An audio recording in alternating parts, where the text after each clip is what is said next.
सध्याला विधानसभेच्या निवडणुकीचं बिगुल वाजलेलं आहे. अशा परिस्थितीमध्ये महाराष्ट्र आणि देशाच्या राजकारणामध्ये आंबेडकरी राजकारण हे अत्यंत महत्वाचं आहे. विधानसभेची निवडणूक असू द्या किंवा लोकसभेची निवडणूक असू द्या, प्रत्येक राजकीय पक्ष आपल्यासोबत एकतरी निळा झेंडा असणारा पक्ष आपल्यासोबत असावा अशा प्रकारचा ध्यास लावून बसलेले असतात. आंबेडकरवादी पक्षांमध्ये एवढी ताकद आहे की मित्र पक्षाला जिंकवण्याची किंवा प्रतिस्पर्धीला पाडण्याची ताकद ही आंबेडकरी पक्षांमध्ये किंवा आंबेडकरी संघटनेमध्ये आहे. आंबेडकरी संघटना आणि आंबेडकरी पक्षामध्ये प्रामुख्याने जो मतदार आहे तो म्हणजे बौद्ध समाज. महामानव डॉक्टर बाबासाहेब आंबेडकर यांनी स्थापन केलेल्या स्वतंत्र मजूर पक्ष, त्याच्यानंतर शेड्यूल कास्ट फेडरेशन आणि महामानव डॉक्टर बाबासाहेब आंबेडकर यांच्या विचारधारेतून निर्माण झालेला रिपब्लिकन पार्टी ऑफ इंडिया. स्वतंत्र मजदूर पक्षाने 1937 साली साधारणपणे 13 उमेदवार निवडून आणलेले होते. 17 जागांवरती त्यांनी त्यांचे उमेदवार उभे केले. त्यापैकी 13 जागांवरती शेड्यूल कास्ट स्वतंत्र मजूर पक्षाचे उमेदवार हे निवडून आलेले होते. त्यापैकी 4 हे सवर्ण समाजाचे होते. नंतरच्या कालखंडामध्ये जर तुम्ही पाहिला तर भारत स्वतंत्र झाल्याच्या नंतर जी पहिली लोकसभेची निवडणूक झाली, यामध्ये शेड्यूल कास्ट फेडरेशनचे साधारणपणे 2 खासदार हे लोकसभेवरती निवडून आलेले होते. एक खासदार होते तुमचे सोलापूरमधून, त्यांचं नाव होतं PN राजभोज, जे की चर्मकार समाजाचे होते, आणि दुसरे होते आंध्र प्रदेशमधील करीमनगर या मतदारसंघातून. 6 डिसेंबर 1956 रोजी महामानव डॉक्टर बाबासाहेब आंबेडकर यांचं महापरिनिर्वाण झालं.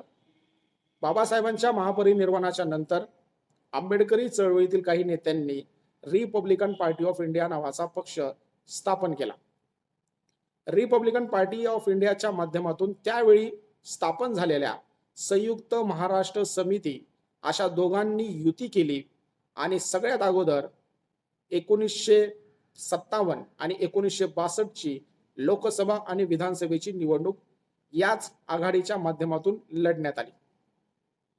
एकेकाळी महाराष्ट्र या विधानसभेवरती याच रिपब्लिकन पार्टी ऑफ इंडियाचे 16 आमदार निवडून आलेले होते, 6 खासदार निवडून आलेले होते. त्याचबरोबर राज्यसभेचं उपसभापती पद, विधानसभेचं सभापती पद, विधान परिषदेचं सभापती पद याच रिपब्लिकन पार्टी ऑफ इंडियाकडे होतं. आणि 1 मे 1960 रोजी ज्यावेळी महाराष्ट्र स्वतंत्र झाला आणि महाराष्ट्र स्वतंत्र झाल्याच्या नंतर जी पहिली विधानसभेची बैठक झाली, या पहिल्या विधानसभेमध्ये रिपब्लिकन पार्टी ऑफ इंडियाचा विरोधी पक्ष नेता होता. एवढी सगळी ताकद असताना, आंबेडकरी समाजाचे एवढे सगळे मतदार असताना, मतदानाचे विभाग असताना, तरी देखील या समाजाला सत्ता आजपर्यंत हस्तगत करता आलेली नाही. याचं कारण आहे की नेत्यांमधला असणारा अहंकार. आंबेडकरी चळवळीतील प्रत्येक नेता हा या ठिकाणातील दीनदुबळ्या, शोषित, पीडित, वंचित, दलित समाजाचे, महिलांचे महामानव डॉक्टर बाबासाहेब आंबेडकर यांच्या नंतर जर उद्धार करते कोणी असतील तर ते आम्हीच आहोत, अशा प्रकारचा अहंकार त्यांनी बाळगल्यामुळे या रिपब्लिकन पार्टी ऑफ इंडियाचे नेहमी गटतट पडण्यात आलेले आहेत. आणि या गटतटांची शक्ती आणि ताकद आता सध्याला किती आहे हे आपण सगळेजण जाणता. मात्र त्यांचा जो बेस वोटर आहे तो म्हणजे बौद्ध समाज. बौद्ध समाजाची साधारणपणे 288 पैकी साधारणपणे 63 मतदारसंघावरती अत्यंत मजबूत अशी ताकद आहे. बौद्ध समाजाने जर ठरवलं तर तो मित्र पक्षाच्या उमेदवाराला जिंकून आणू शकतो, आणि त्यांनी जर ठरवलं तर ते प्रतिस्पर्धीला पाडू देखील शकतात.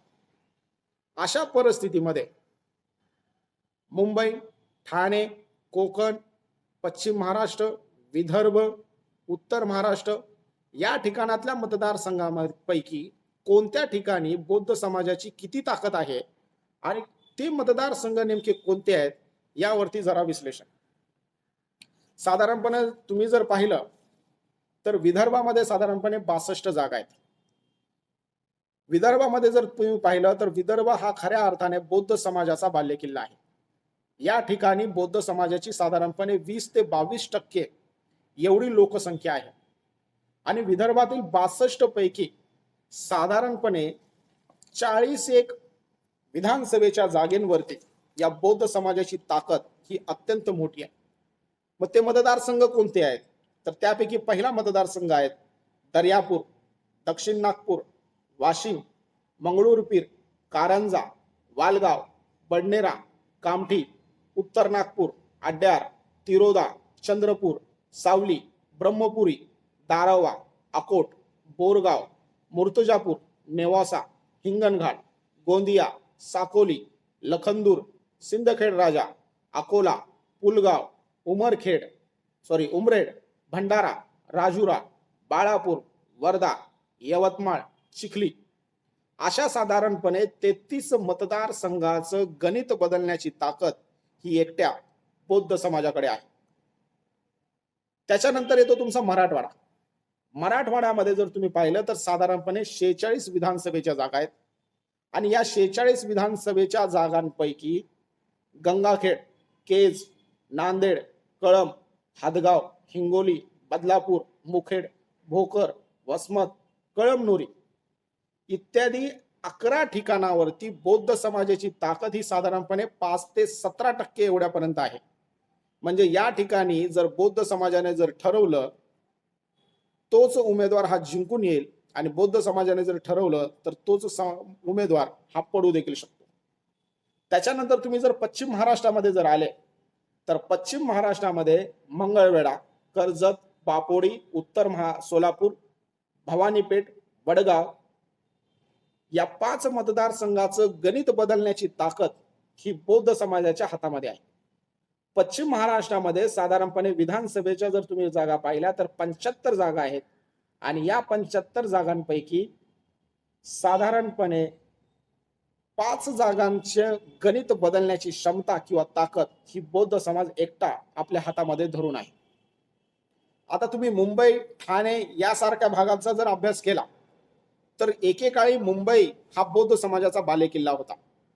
जेवढे काही आंदोलन झाले, मोर्चे झाले, हे सगळे मुंबईमधून झाले. असं देखील म्हणतात की मुंबईमधील आंदोलन याची सुरुवात मराठवाड्यामधून ज्या ट्रेन भरून यायच्या, या ट्रेन मधून भरलेली लोक जेव्हा उतरायचे आणि त्यांनी जेव्हा जय भीमचा नारा द्यायच्या, जय भीमच्या घोषणा द्यायच्या, त्याच्यानंतर आंदोलनाला सुरुवात व्हायची.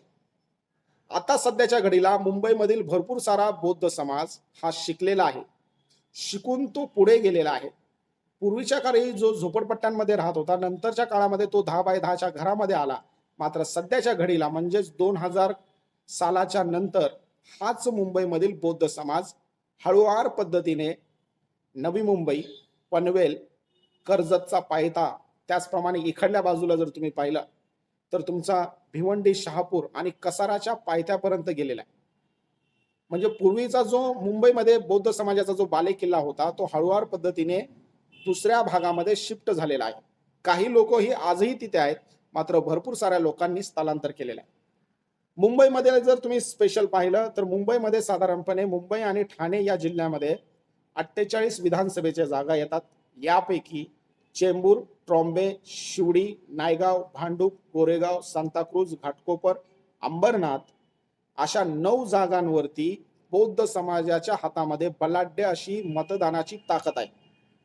या ठिकाणी साधारणपणे 5 ते 17% आंबेडकरी समाजाची ताकद आहे आणि ही ताकद एखाद्या उमेदवाराला विजयी करू शकते किंवा एखाद्या उमेदवाराला पराभूत देखील करू शकते.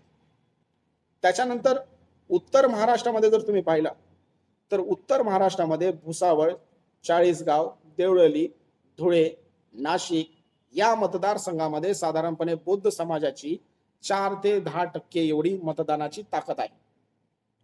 त्याच्यानंतर उरलेल्या जर काही मतदारसंघ जर पाहिले तर पुणे या ठिकाणी देखील बौद्ध समाजाची मोठी ताकद आहे. कारण की पुणे या ठिकाणी मराठवाडा, पश्चिम महाराष्ट्र, उत्तर महाराष्ट्र या ठिकाणी पुण्यामध्ये आलेल्या भरपूर साऱ्या स्थलांतरित लोकांची लोकसंख्या जास्त आहे आणि 2011च्या जनगणनेनुसार महाराष्ट्रामध्ये क्रमांक 1चा जिल्हा जर कुठला असेल अनुसूचित जातीच्या लोकसंख्येनुसार तर तो हाच पुणे जिल्हा आहे. पुणे जिल्ह्यामध्ये देखील सगळ्याच्या सगळ्या विधानसभेच्या जागेंवरती बौद्ध समाजाची मतं ही अत्यंत निर्णायक आहेत आणि त्याचबरोबर अत्यंत ताकदीने उभे राहताना आपल्याला दिसतात. आता सध्याच्या घडीला ज्याप्रमाणे शिवसेना आणि राष्ट्रवादी काँग्रेस पार्टी या दोघांचे दोन गट पडलेले आहेत, मात्र हे दोन गट पडण्याचं किंवा पाडण्याचं जे राजकारण आहे, हे राजकारणाची सुरुवात मुळात रिपब्लिकन पार्टी ऑफ इंडिया या गटाला फोडून या पक्षाचं महत्व, या पक्षाची ताकद कशी कमी झाली हे जरा नीट समजून घ्या.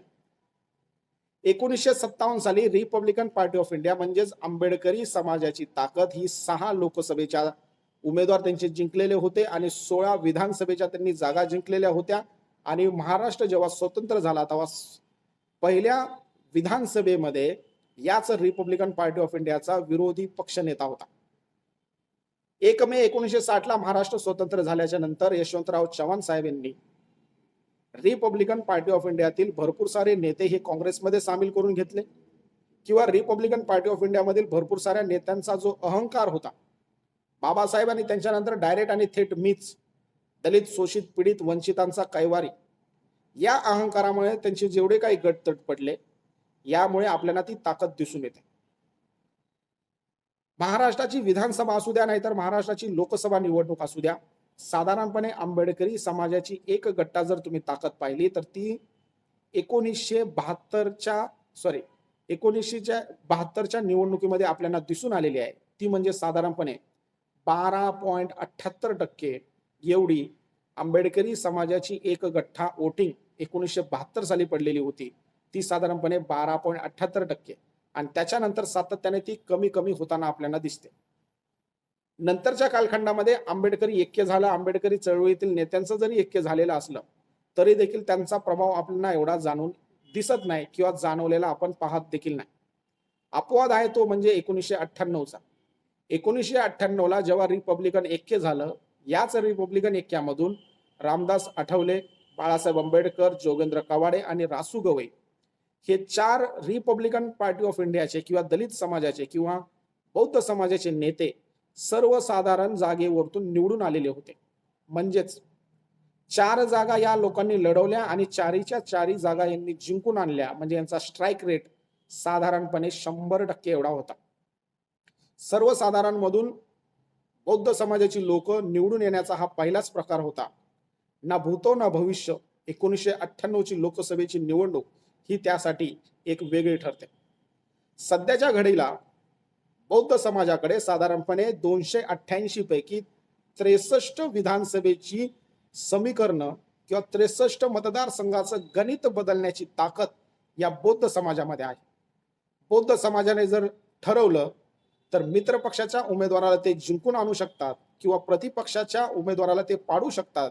मात्र हाच बौद्ध समाज जेव्हा एकटा उभा राहतो तेव्हा मात्र त्याच्या पदरी निराशा, त्याच्या पदरी पराभवच आलेला आपण आजपर्यंत पाहिलेला आहे.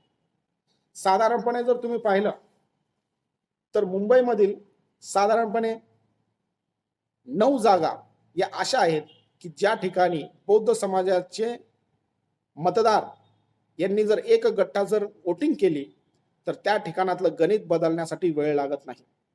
विदर्भामध्ये साधारणपणे 33 जागा आहेत.